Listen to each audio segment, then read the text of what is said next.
It was 1:23 a.m. when Nurse Aisha Thompson finally eased her tired body into the driver's seat of her black SUV. The dashboard clock glowed an unforgiving red as she exhaled, the deep ache of 16 hours on her feet pulsing through her calves. In the back, her crimson trauma bag, packed with IV kits, epinephrine, and a portable vital signs monitor, rested on the folded stretcher she kept for emergencies. She rubbed her temples, willing her eyelids to stay open. One more stop, she thought. Then home. She turned onto Archer Boulevard, its streetlights flickering overhead like tired sentinels, and accelerated toward the hospital's satellite clinic 2 miles away. Her radio squawked faintly, a dispatcher's voice confirming the multi-victim collision at Pine and Third. Aisha's heart tightened. 5 minutes max, she murmured, checking her rearview mirror for traffic. Without warning, red and blue strobes erupted behind her, slicing through the humid night air. A patrol car had roared up behind, tires squealing, and now blocked her lane under the yellow glare of a broken street lamp. The cruiser's engine thrummed insistently. Its spotlight bisected her windshield in a cold, accusing sweep. She clicked her turn signal, guiding the SUV onto the gravel shoulder. Heart hammering, she reached for her worn hospital ID, clipped to her lapel, and held it tight. Through the passenger window, she saw Officer Blake's silhouette, a tall man in crisp uniform, his posture rigid, jaw set. He approached with measured steps, flashlight raised, eyes narrowing as he took in her sweaty scrubs and ink-smudged stethoscope. "License and registration," he barked, voice flat. "My hospital ID, please," Aisha replied, voice strained but steady. She pressed the ID badge against the glass. "I'm responding to a code blue, trauma unit at Pine and Third. Lives are on the line." Blake's lips curved in a skeptical smirk. He tapped his flashlight against the ID. "Nurse? In the middle of the night? You got proof?" Aisha unbuckled her seatbelt with trembling fingers and leaned forward. She pulled her trauma bag from the back seat and set it on the hood. Its reflective emergency nurse patch caught the spotlight's beam. "Here," she said, voice taut with urgency. "My bag, my credentials. I need to get there now." The officer's eyes flicked from bag to badge, then back to her face. The night air pressed in, heavy with the distant wail of other sirens. Every second felt like a lifetime. Blake opened his mouth as if to argue, but his gaze softened at the sight of her fatigued, determined expression. Aisha pressed her palm against the windshield, breath fogging the glass. "Please," she whispered, "time is critical." He hesitated, the tension between them as thick as the humid summer air. In that suspended moment, patrol car blocking her path, trauma bag glowing red under the street lamp, Aisha Thompson resolved that she would not let prejudice stand between her and the lives waiting for her help. No sooner had Aisha shifted her foot back onto the accelerator than her radio crackled to life, the dispatcher's voice urgent and clipped over the static. "Unit 43, code blue, multiple victims, motor vehicle collision at Pine and Third, EMS en route, ETA 5 minutes. Repeat, code blue." Her gloved hand tightened on the steering wheel. Every muscle in her body snapped into action. 16 hours ago, she'd tied the first suture on a ruptured spleen. Now she was needed once more. She flicked her eyes to the street sign overhead. Archer Boulevard, giving way to Pine Street just a block ahead. 5 minutes. "Officer!" she called through the closed window to Blake, who stood with arms crossed, flashlight beam illuminating the sweat on her brow. "I've been dispatched to a multi-victim crash. I need clear passage." Blake's jaw clenched. He glanced down at her trauma bag, then back at the police cruiser's headlights. "Calm down, nurse. We've got protocols. You'll have to wait your turn." Her heart thundered. In the ER, seconds meant the difference between life and death. No protocol could change that. She exhaled, forcing her voice into a steady rhythm. "With respect, officer, my unmarked ER vehicle has an override on the siren. I can alert traffic to move. Please, let me through." Blake's lips twitched in a semblance of a smirk. "Override? That's not official emergency." Aisha's training flared. Trauma flow, airway management, hemorrhage control. All required tools she now carried. She unclipped the override button from the dashboard, a small switch she'd installed with hospital authorization, and held it in the palm of her trembling hand. The badge clipped to her collar felt suddenly too light. "Please," she said, voice low but firm, "activate that siren and let me through, or I will do it myself." He hesitated for a heartbeat, time enough for the clock in her mind to tick a full minute. Then, sensing the steel in her eyes, he dipped his head. "Do what you have to do," he muttered. Aisha flipped the override switch. Instantly, her SUV's hidden siren wailed, a staccato cry that cut through the night's stillness. The red and blue strobes painted the buildings in urgent pulses. Officer Blake leapt back, mouth opening in surprise as she shifted into drive, tires crunching on gravel, and sped away toward Pine and 3rd, her siren blaring defiantly into the foggy summer night. Isha's override siren tore through the stillness of Archer Boulevard, its urgent wail echoing off brick storefronts and sleepy row houses alike. Her SUV's red and blue strobe lights carved frantic arcs through the thick summer fog, momentarily painting the world in frantic pulses of warning. Inside the cabin, the air was electric. Her pulse matched the strobing LEDs, each beat urging her foot harder against the accelerator. Mirrors vibrated with the engine's low growl as she navigated the narrow, winding road toward Pine and 3rd, every second feeling like a lifetime. Pedestrians stumbled from doorways and cars whipped to the curb, drivers gawking at the unexpected emergency vehicle hurtling past. A street vendor dropped a half-eaten taco, eyes wide, as the lights swept across his startled face. Through the windshield, Aisha glimpsed Officer Blake's patrol car materialize behind her, its own siren joining the chorus in warning. His headlights framed her rear window. He'd decided to pursue. For a heartbeat, she wondered if he'd radio dispatch to report unauthorized use of emergency equipment. But she had no time for protocol now. Inside the SUV, the dashboard clock ticked mercilessly. 1:29 a.m. 4 minutes to reach the collision scene. Aisha's gloved hand tightened on the wheel as she approached the intersection. Pine Street's traffic signals were out for repair, the amber bulbs flickering uselessly above the cracked asphalt. She darted through a half-cleared junction, weaving between stalled cars and abandoned pickups, her siren a clarion call demanding passage. Blake's cruiser followed suit, its roar close behind, but she refused to yield, not when lives hung in the balance. As she crested the final rise, the glow of flashing ambulances and the scent of burning rubber filled the air. The wreckage lay sprawled across the intersection, twisted metal and shattered glass glinting under floodlights. Aisha's heart hammered as she brought the SUV to an abrupt halt on the curb. Without hesitation, she killed the siren, threw open her door, and sprinted toward the chaos, trauma bag in hand, her mind already shifting from driver to nurse, from urgency to life-saving action.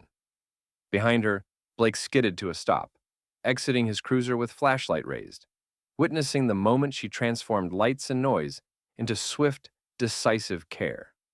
The glare from the floodlights threw harsh shadows across the mangled hulk of a mid-sized sedan, its roof crushed and passenger door torn off.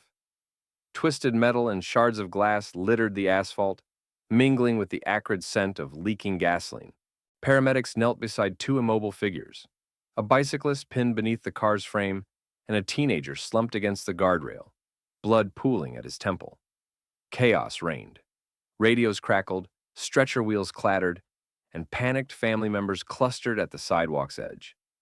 Nurse Aisha Thompson surged forward, trauma bag in hand, weaving through the flurry of responders. Her white scrubs were streaked with grime, her stethoscope swayed across her chest. She assessed the scene in a single, practiced sweep, donor triage flickering through her mind. The bicyclist was critically injured but had a faint carotid pulse. The teen, unconscious and gasping, demanded immediate airway control. "Move to ALS equipment," Aisha called, voice steady over the din. She dropped her bag beside the teenager and flipped it open. From its insulated pocket, she withdrew a miniature fluid warmer pack, hospital-issued, battery-powered, along with a pre-primed IV line. A paramedic hesitated, then handed over a 20-gauge catheter. With hands that still trembled from exhaustion, Aisha inserted the IV into the teen's antecubital vein, securing it with a flick of her wrist and purpling gauze. She attached the warmer pack and initiated a slow drip of warmed saline, preventing hypothermia and ensuring rapid flow. Next came the airway. The teen's jaw sagged, respirations shallow and uneven. Aisha snapped open a portable pediatric ambu bag and slipped the appropriately sized mask over his nose and mouth. She gripped the bag with one gloved hand and squeezed rhythmically, watching the rise and fall of his chest. "Keep 2 breaths per second," she instructed a nearby EMT, who mimicked her cadence. Oxygen hissed into the circuit as Aisha inserted an oral pharyngeal airway, preventing tongue occlusion. Minutes later, the bicyclist's pulse began to falter. Aisha pivoted, ripping open the bag's compartment for her epinephrine autoinjector. She jabbed it into his vastus lateralis, thigh muscle, then scanned the scene for hemorrhage control. Spotting a deep laceration on his calf, she applied a tourniquet from her kit, twisting until the bleeding slowed to a trickle. As the ambulance doors swung open, Aisha barked clear hand signals, guiding crew members to load the patients. She handed off her warmed IV and ambu bag, then retrieved her vital signs monitor to record blood pressure, pulse oximetry, and Glasgow Coma Scale, data critical to the ER team. Standing in the swirl of activity, Aisha's exhaustion gave way to resolve. In the chaos of twisted steel and flashing lights, her improvised interventions, fluid warming, airway management, targeted medication, had stabilized 2 lives teetering on the brink. As the last stretcher rolled away, she exhaled, already anticipating the debrief. But for now, she allowed herself the quiet victory of lives saved by decisive action. The moment the ambulance doors swung shut, the clamor of urgency softened around Officer Blake as he stepped from his cruiser onto the shattered asphalt. He had arrived seconds after Nurse Aisha Thompson, but now he watched her every move with a growing sense of disbelief. Under the harsh glare of floodlights, Aisha knelt beside the crushed sedan's mangled hood, her scrubs smeared with oil and dust. Her calm, precise movements cut through the chaos. She guided a shaken bystander to hold pressure on a bleeding passenger's thigh, then barked clear instructions to the medics. 2 liters warmed saline, rapid infusion, stabilize airway, maintain cervical spine. Blake's chest tightened as he took in her authority. This was no panicked first responder clamoring for backup. This was a clinical force of nature. He watched her attach the portable vital signs monitor, calibrate its settings in one fluid motion, and interpret the readings without glancing at her notes. Nearby, another victim lay face down in a pool of leaking hydraulic fluid. Aisha's gloved hand flashed out to check for a pulse, her fingers sliding deftly beneath tangled clothing. When she found none, she turned to her bag, extracted a needle decompression kit, and applied it to the victim's chest with textbook precision, releasing the trapped air and allowing a ragged breath to escape.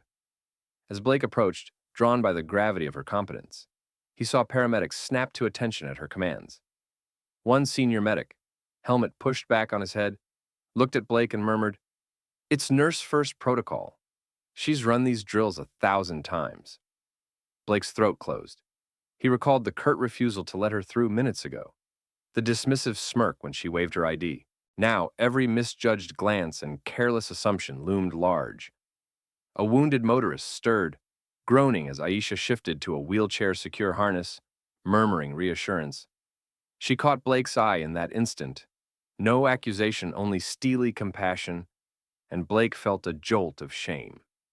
In the swirling dust and flashing lights, he understood for the first time that this woman, who risked her own life to save strangers, deserved more than his suspicion.